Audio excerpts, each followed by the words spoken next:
जानवरों में गधा सबसे ज्यादा बुद्धिहीन समझा जाता है, मतलब जिसके पास बुद्धि हो ही ना।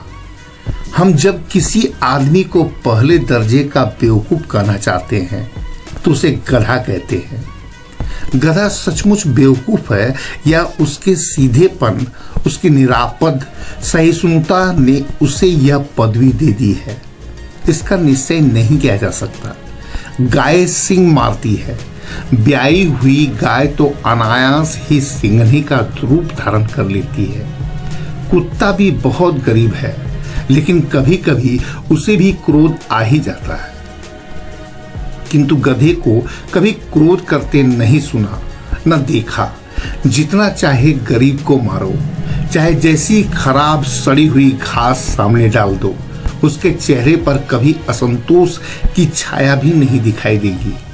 बैसाख में चाहे एकाध बार कुलेल कर लेता हो, पर हमने तो उसे कभी खुश होते नहीं देखा। उसके चेहरे पर एक साद अस्थायी रूप सा छाया रहता है। सुख दुख, हानि लाभ, किसी भी दशा में उसे बदलते नहीं देखा। ऋषियों मुनियों के जितने गुण हैं वे सभी उसमें पराकाष्ठा को पहुंच गए हैं, पर आदमी उसे बेवकूफ कहता है। सद्गुणों का इतना अनादर कहीं नहीं देखा। कदाचित सीधापन संसार के लिए उपयुक्त नहीं है। देखिए ना, भारतवासियों की अफ्रीका में क्या दुर्दशा हो रही है। क्यों अमेरिका में उन्हें घुसने नहीं दिया जाता? बेचारे शराब नहीं पीते, 4 पैसे कुछ समय के लिए बचा कर रखते हैं, जी तोड़कर काम करते हैं, किसी से लड़ाई झगड़ा नहीं करते, 4 बातें सुनकर गम खा जाते हैं, फिर भी बदनाम है। कहा जाता है वे जीवन के आदर्श को नीचा करते हैं। अगर वे ईंट का जवाब पत्थर से देना सीख जाते तो शायद सभ्य कहलाने लगते। जापान की मिसाल सामने है। एक ही विजय ने उसे संसार की सभ्य जातियों में गण्य बना दिया। गधे का एक छोटा भाई और भी है जो उससे कम ही गधा है, और वह है बैल। जिस अर्थ में हम गधे का प्रयोग करते हैं, कुछ उसी से मिलते जुलते अर्थ में बछिया के ताऊ का भी प्रयोग करते हैं। कुछ लोग बैल को शायद बेवकूफी में सर्वश्रेष्ठ कहेंगे, मगर हमारा विचार ऐसा नहीं है। बैल कभी कभी मारता भी है, कभी कभी अड़ियल बैर भी देखने में आता है, और भी कई रीतियों से अपना असंतोष प्रकट कर देता है। अतएव उसका स्थान गधे से नीचा है। झूरी काछी एक के दोनों बैलों के नाम थे, हीरा और मोती। दोनों पछाई जाति के थे, देखने में सुंदर, काम में चौकस, दिल में ऊंचे। बहुत दिनों साथ रहते रहते दोनों में भाईचारा हो गया था।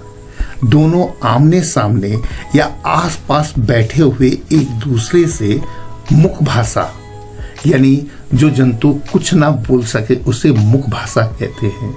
मुख भाषा में विचार विनिमय किया करते थे। एक दूसरे के मन की बात को कैसे समझा जाता है हम नहीं सकते। अवश्य ही उनमें कोई ऐसी गुप्त शक्ति थी जिससे जीवों में श्रेष्ठता का दावा करने वाला मनुष्य वंचित है। दोनों एक दूसरे को चाट कर सूंघकर अपना प्रेम प्रकट करते। कभी कभी दोनों सिंह भी मिला लिया करते थे। विग्रह के नाते से नहीं, केवल विनोद के भाव से, आत्मीयता के भाव से। जैसे दोनों में घनिष्ठता होते ही धौल धप्पा होने लगता है। इसके बिना दोस्ती कुछ फुसफुसी, कुछ हल्की सी रहती है, जिस पर ज्यादा विश्वास नहीं किया जा सकता। जिस वक्त ये दोनों बैल हल या गाड़ी में जोत दिए जाते और गर्दन हिला हिला कर चलते, उस वक्त हर एक की यही चेष्टा होती थी कि ज्यादा से ज्यादा बोझ मेरी ही गर्दन पर रहे। दिन भर के बाद दोपहर या संध्या को दोनों खुलते तो एक दूसरे को चाट चूट कर अपनी थकान मिटा लिया करते। नाद में खली भूसी पड़ जाने के बाद दोनों साथ उठते, साथ नाद में मुंह डालते और साथ ही बैठते। एक मुंह हटा लेता तो दूसरा भी हटा लेता था। संजोग की बात, झूरी ने एक बार गोई को ससुराल भेज दिया। बैलों को क्या मालूम वे क्यों भेजे जा रहे हैं। समझे मालिक ने हमें बेच दिया। अपना यूं बेचा जाना उन्हें अच्छा ना लगा या बुरा, कौन जाने। पर झूरी के साले गया को घर तक गोई ले जाने में दांते पसीना आ गया। पीछे से हाँकता तो दोनों दाएं बाएं भागते। पगहिया पकड़कर आगे से खींचता तो दोनों पीछे की ओर जोर लगाते। मारता तो दोनों सींगे नीची करके हुंकारते। अगर ईश्वर ने उन्हें वाणी दी होती तो झूरी से पूछते, तुम हम गरीबों को क्यों निकाल रहे हो? हमने तो तुम्हारी सेवा करने में कोई कसर नहीं उठा रखी। अगर इतनी मेहनत से काम ना चलता था तो और काम ले लेते।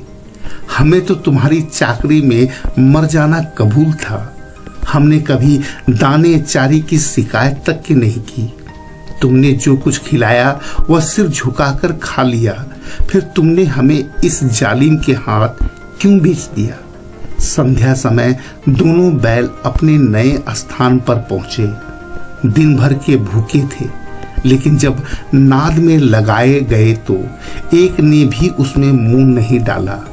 दिल भारी हो रहा था। जिसे उन्होंने अपना घर समझ रखा था वह आज उनसे छूट गया। यह नया घर, नया गांव, नए आदमी उन्हें बेगानों से लगते थे। दोनों ने अपनी मुख भाषा में सलाह की, एक दूसरे को कनखियों से देखा और लेट गए। जब गांव में सोता पड़ गया, यानी सारे सो गए, तो दोनों ने जोर मारकर पगहे तुड़ा डाले और घर की तरफ चले। पगहे बहुत मजबूत थे। अनुमान ना हो सकता था कि कोई बैल उन्हें तोड़ सकेगा, पर इन दोनों में इस समय दुगनी शक्ति आ गई थी।